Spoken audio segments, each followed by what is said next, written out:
好，来继续来看屏东的夜市啊，有一间卖肉丸的老店，伫在地是真出名，竟然小连续2天，互人喊店。有2个男子举棍啊，甲人的肉丸担喊甲变形。警方追查了后，甲涉案的4个人带回侦办，讲真有可能是主嫌甲这个店家的查囝有感情的纠纷。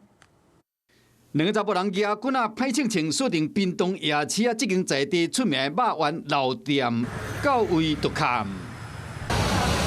一个卡了后，招牌破去，连卖什么物件都强要看无啊！金属物件拢讲甲变形，这个皮啊盘啊拢破了了。在车内底，总共3人，一个是放车窗的翕相，伊个甲红伊个翕，伊家己人咧动别个翕。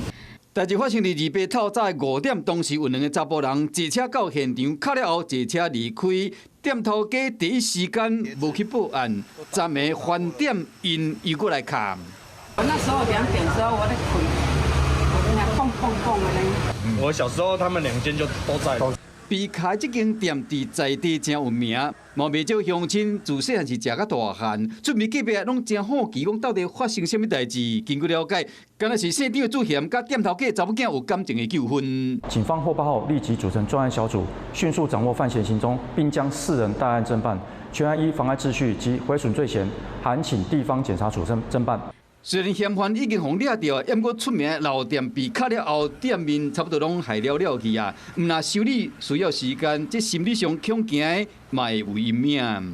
Hello， 我是张新文，想要抢先掌握最及时的新闻资讯吗？赶快订阅、按赞、开启小铃铛，锁定华视新闻 YouTube 频道。